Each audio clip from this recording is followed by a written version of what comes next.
Hello everybody, today I want to talk about NFL free agency.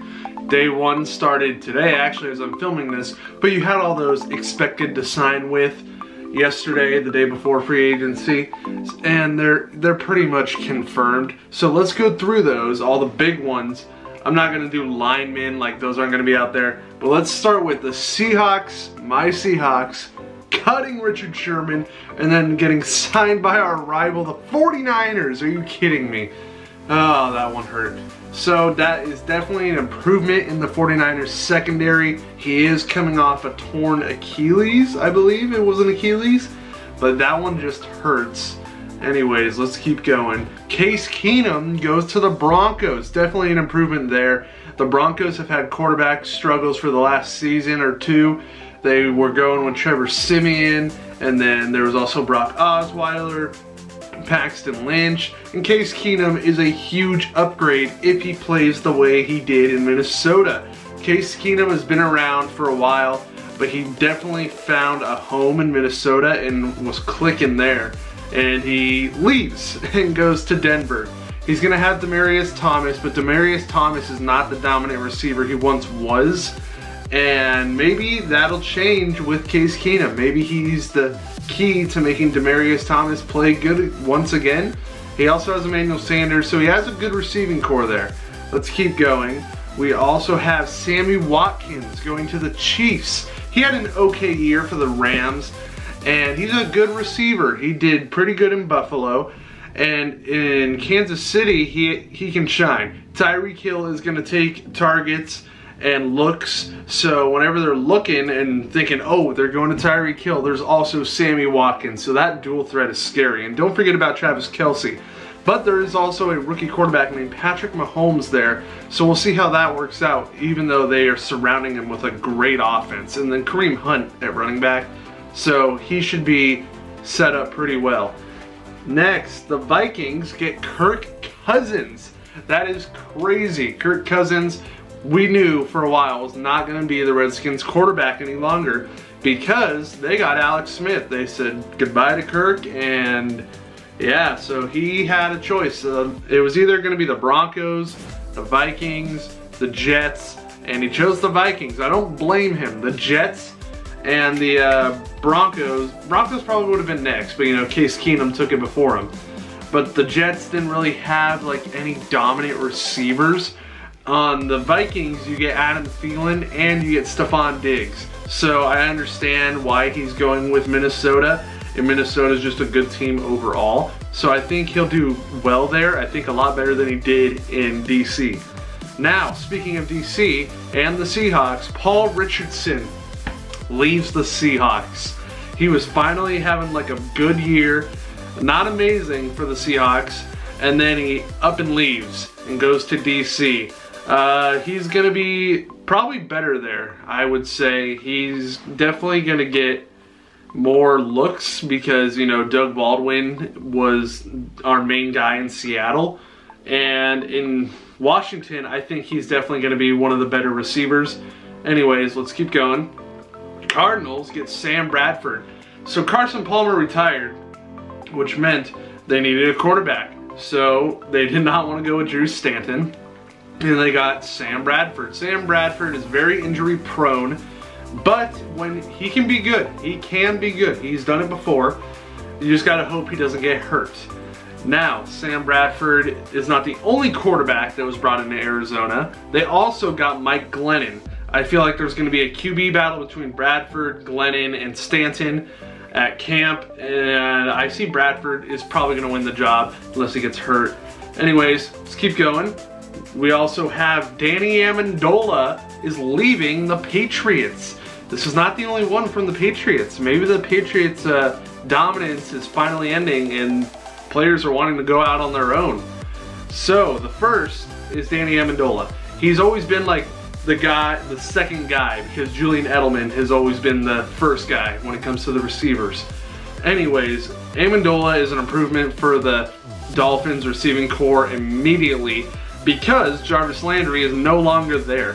The Dolphins got a few other receivers. I'm pretty sure I'm going to talk about them later. Anyways, let's keep going to Jimmy Graham leaves the Seahawks and goes to the Packers. That one hurts so bad. Even though we never really figured things out with Jimmy Graham, he was finally getting red zone touchdowns and being dominant in the red zone last season, late last season. And of course, now he's gone. Now he's with the Packers, where honestly I think he might do better. It's a very good fit. Aaron Rodgers is a great quarterback, and I think he'll make more use of him than Russell Wilson did. But it sucks to see him leave, but good luck Jimmy Graham in Green Bay. Now, Taylor Gabriel from the Falcons goes to the Bears. Speaking, also, I forgot about this one, Allen Robinson also goes to the Bears. 2 major upgrades for receiver in Chicago. Taylor Gabriel is speedy, he is fast, but he's also been behind Mohamed Sanu and Julio Jones in Atlanta. He's definitely going to stand out in Chicago. And Allen Robinson, even though he was the #1 receiver in Jacksonville for a couple years, he still is going to be the #1 receiver in Chicago, I would say. I'd say he's their best receiver, even though last year he was hurt all season mostly. I think he'll come back fine and he'll be at the top of the receiving corps for the Bears. But their receiving corps with Taylor Gabriel and Allen Robinson just went up big time. Now, the man who sat out of the Super Bowl and cried about it, Malcolm Butler goes to the Titans. Here's what I was talking about with Patriots leaving. So, the cornerback who came out of nowhere in 2014 in that big game or whatever, Malcolm Butler goes to the Titans. That's an improvement in their secondary. He's a very good corner, and yeah, that's all I got to say about that. Next is Jonathan Stewart. Jonathan Stewart was cut by the Panthers, and he went to the Giants. The Giants have had running back problems for the last couple freaking years, and Jonathan Stewart is not amazing, but he's definitely an upgrade for the Giants. They definitely needed a running back. He is definitely someone they're probably going to use in that slot #1, you're the running back. They, because mostly in New York, they're like swapping people out, and they're like in fantasy, for example, you're like, if you're picking a Giants running back, who do you pick? Now, I think that'll be clear with Jonathan Stewart. I think he's the clear #1 back in New York, and I think he'll do all right there. Next, Trumaine Johnson, a very good corner from the Rams, has signed with the Jets.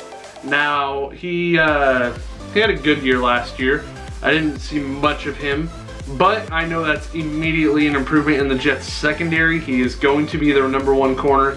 Let's keep going. Muhammad Wilkerson, a Jets player, leaving to go to the Packers. He was dominant early in his career, kind of dropped off a little. He's still all right, and it's a good improvement for the Packers. And following Malcolm Butler, by the way, to Tennessee is Dion Lewis. Dion Lewis dominated when he first came onto the scene, and then he got hurt, and then he still did pretty good when he came back.